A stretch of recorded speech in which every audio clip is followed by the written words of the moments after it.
সময় যে কিভাবে চলে যায় বুঝতেই পারলাম না। দেখতে দেখতে আজকে পঞ্চম রোজা। আসসালামু আলাইকুম, সবাই কেমন আছেন? আশা করছি যে যেখানে আছেন ভালো আছেন, সুস্থ আছেন। তো এটা প্রথম রোজার করা ভিডিও ছিল। আর প্রথম রোজা মানে রোজার আগের দিন, মানে প্রথম সেহেরির দিন আমার মা আসছিল। অনেকগুলা টমেটো, তারপরে লাউ শাক, লাউ, তারপর বেগুন, এগুলো আমাদের খেতে দিয়ে গেল আমার মা আয়সা। তো অনেকগুলা যেহেতু ছিল, তো এখান থেকে এতগুলা কিভাবে খাবো, যেহেতু রমজান মাস, তো সারাদিন তো আর খাওয়া দাওয়া হয় না। তো কিছুটা আমি আমার ননদকে, মানে ছোট ননদের বাসায় গেছিলাম ওরে দেওয়ার জন্য। হুমায়রা ওকে নিয়ে গেছিলাম, ওইখানে যাইয়া ও তো আর আসতেই চায় না। তো তারপরে জোর টোর করে নিয়ে আসছি, কিছুক্ষণ ছিল, ওর বোনদের সাথে খেলাধুলা করলো। তারপরে বাসায় আইসা এটা আর কি রাত্রে তারাবি নামাজ পড়ে তারপর রান্না করতেছিলাম। আর তারাবি ওটাই ছিল প্রথম তারাবির দিন। তো তারাবি নামাজ পড়ে রাত্রের জন্য রান্না করতেছি। আর রান্না করলাম হচ্ছে রুই মাছের পেটি দিয়ে লাউ। আর লাউটা এত কচি ছিল, একদম গয়লা, আর এত মিষ্টিও ছিল, খুবই ভালো লাগছে লাউটা।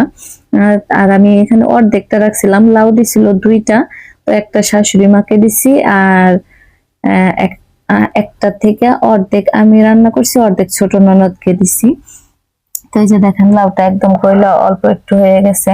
তো আমি বুঝতে পারি নাই আসলে মাছের পেটিটা ভাইজা দেওয়া উচিত ছিল। ভাইজা যেহেতু দেয় নাই, যার কারণে আপনার ভাইয়া আর খাইতে পারে নাই, কারণ উনি কাঁচা মাছ টাছ খায় না, কষাই রান্না করলে, ভালো করে ভাইজা রান্না করলে তারপরে খায়। তো যেহেতু রান্না করে ফেলছি আর কি করব। তো আর সাথে লাউ শাক রান্না করছি।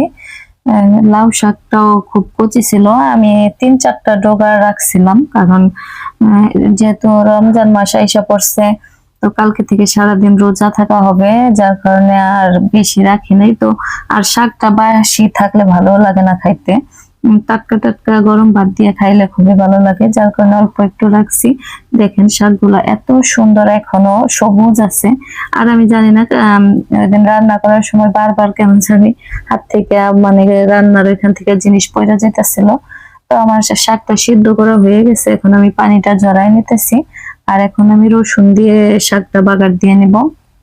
আর লাউ শাকটা আমার কাছে শুটকি দিয়ে রান্না করলেও ভালো লাগে, শুটকি দিয়ে সাথে একটু নতুন আলু দিয়ে একদম মাখা মাখা করে রান্না করলে ওইটাও ভালো লাগে। এই জিনিসটা আমার ননদ রান্না করলে আমার কাছে এত ভালো লাগে। ও যখনই আগে রান্না করতো, আর ওর হাতের রান্না এমনিতেও খুবই ভালো, যে কোনো জিনিস রান্না করলে খুবই মজা হয়।